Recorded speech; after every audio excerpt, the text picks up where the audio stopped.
A lot of people in our communities right now are really frustrated with how government doesn't seem to be working, or they don't see how it's working for them. And there's a frustration that we're not getting things done and things aren't getting accomplished. And some of it's justified.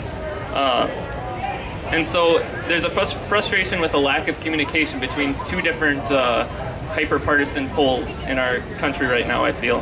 And I just would like to ask our panelists how they talk to the other side.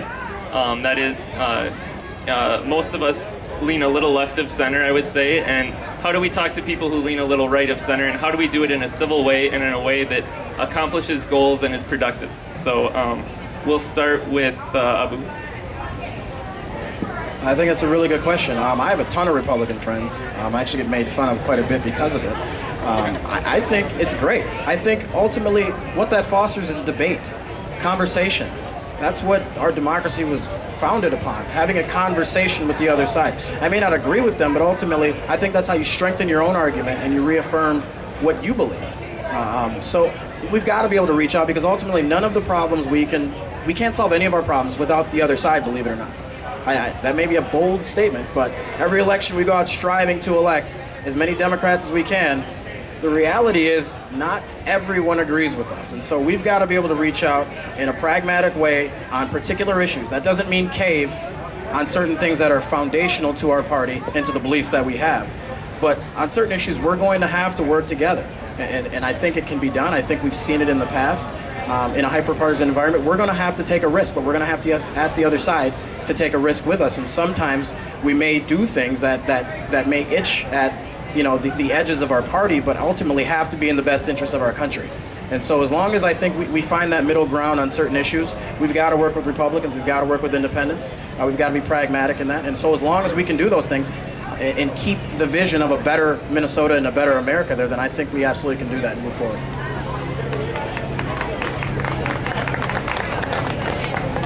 Hold your applause until I'm done too. I appreciate it. I would say that most of the time there's so much ground that we can agree on, and we've seen a really bad example in recent times of how politics doesn't work, and Bennett hit on that. I mean, the nation's capital is acting like this is a playground. The state capitol is acting like it's middle school. So, I mean, my solution would be to have more young elected officials in office so that our government didn't act like children. So I think it's really important that we sit down and we have the conversations. A lot of the disagreement comes from how we do things, not necessarily if and when we should do things. Because like I said, I think most people do believe that the free market does work for some things. It doesn't work for others. And so we just need to sit down and have the calm conversations about how we can get these things done, as opposed to arguing with each other if and when we should do them. I don't think that's a productive conversation. So that's basically my opinion. I think there's so much ground we can agree on, but when people are so worried about winning an election instead of getting something done, that's where the problems really arise. I think after the panel.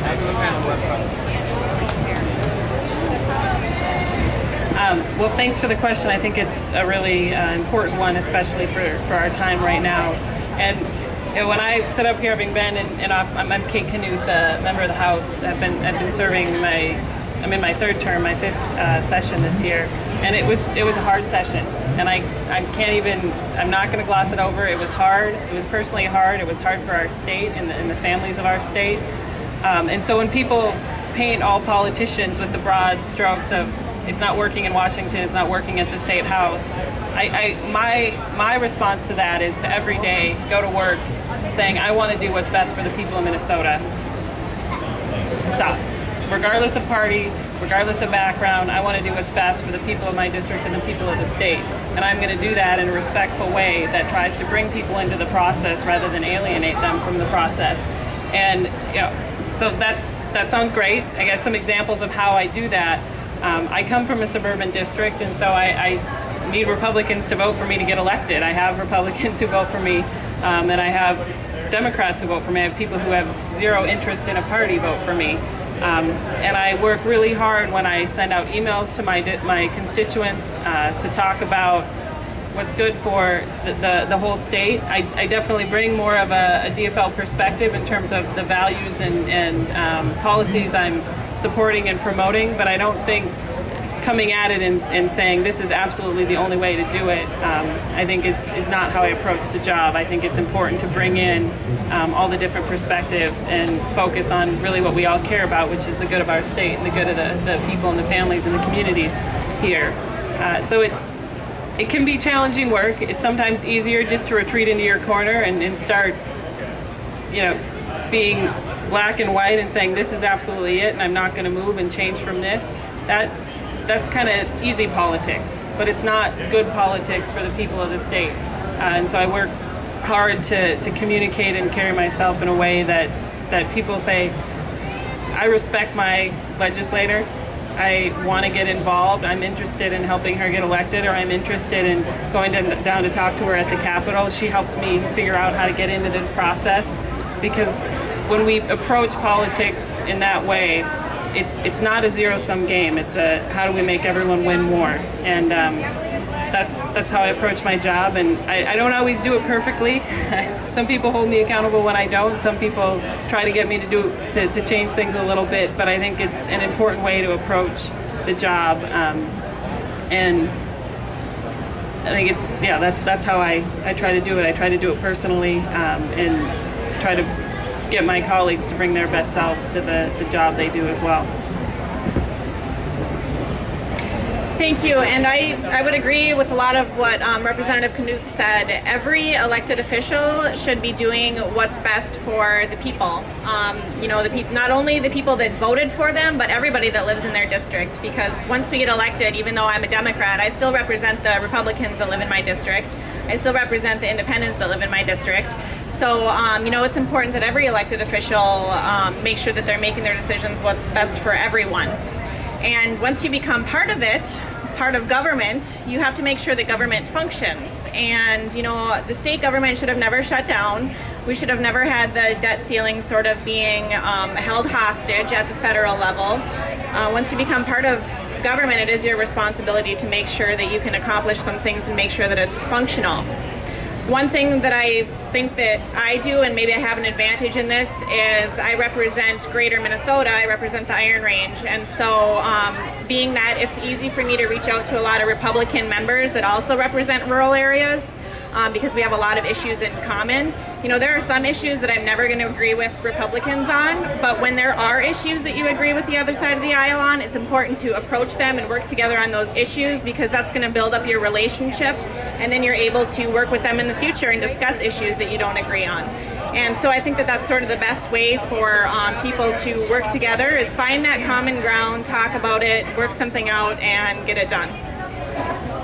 Thank you, Representative Moline. We're having a conversation here today about young people getting involved in government and the future youth generation of the Democratic Farmer and Labor Party in Minnesota. And we've got several panelists here today: Representative Kate Knuth, Representative Carly Moline from the GAPSA. Is that the acronym? The correct acronym? Yes. At the University of Minnesota, the graduate elected leader, Abu Amara, and Councilman from Lakeville, Matt Little. And just to kind of wrap up what everyone else said, having civility in politics and working together and accomplishing our goals really starts with how we value each other as human beings, and making sure that we're putting ourselves to task, that we see value in each other, and that we understand that we all have common goals. We all want to do better. We all want to see our state move somewhere good. And part of that also starts with education. I know one thing I ran into when I was running for office was I would knock on doors and people would have no idea who I was, which I understood, but they would also have no idea who their elected officials were. So if you're interested in politics, if you know something about your state government or your local government, don't be afraid to engage people in an educational conversation about at least who their elected officials are, what issues they're working on, what things are important to you, and why it's important to know how your government works. Those civic lessons can't come around often enough, as far as I'm concerned. But we're gonna keep moving. How much time do we have, Kristen? You're about 10 minutes. Okay.